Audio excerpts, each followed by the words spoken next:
জমি সংক্রান্ত বিবাদের জেরে অশান্তি এবং হাতাহাতি কতুলপুরে। ছুটিতে বাড়িতে এসে জমি সংক্রান্ত বিষয় নিয়ে অশান্তিতে জড়ালেন এক সেনা জওয়ান।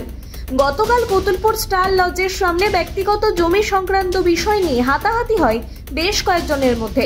ঘটনায় তৎক্ষণাৎ এলাকার বহু মানুষ এসে পৌঁছান ঘটনাস্থলে এবং তাদের মধ্যে বেশ কয়েকজন ঘটনা সামাল দিতে গেলে তাদের কেউ হুমকি দেখান ওই সেনা জওয়ান এবং ঘটনাস্থলে আহত ব্যক্তিদেরকে স্থানীয় স্বাস্থ্যকেন্দ্রে নিয়ে যাওয়া হয় চিকিৎসার জন্য। এই ঘটনায় কতুলপুর থানায় লিখিত অভিযোগ দায়ের করা হয়। তো ওকে দোকান থেকে টেনে নিয়ে এসে রাস্তায় মারামারি করছে। আমি এই দোকানে ছিল, রাস্তায় গলাটা ধরে ওকে রাস্তায় টেনে নিয়ে এসে দোকান থেকে নিয়ে এসে মারছে। আমি ছাড়াতে গেছি, ছাড়াতে যেয়ে আমাকে আবার মারছে। বেশ করে মারবো, তুই এখানে কি করতে এইছিস? হ্যাঁ, তুই কি জানিস যে একটা মানুষকে মারছে? আমি ছাড়াতে মীমাংসা করে দিচ্ছি কি হয়েছে জিনিসটা।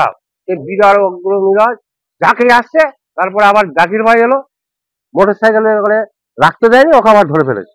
বলতে একজনের সঙ্গে জমি জায়গা ব্যাপার সম্পর্কে কিছু একটা গোলমাল ছিল বেচা কেনা নিয়ে। তো সেই সূত্র ধরে সেই একজন নিরীহ মানুষ, তার নাম আছে কিন্তু পরামানিক, তাকে বেধড়ক এক ব্যক্তি মারধর করে।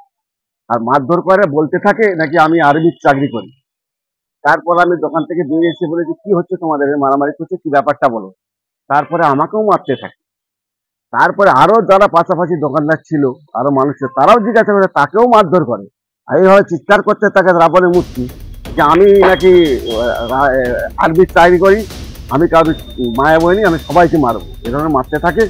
তো আমার তাই বিশেষ আপনাদের কাছে অনুরোধ যে সরকারের বদনাম ছড়িয়ে মানুষকে হ্যারাস করছে, মানুষকে মারছে, তার বৃহত্তম যেন শাস্তি হয়।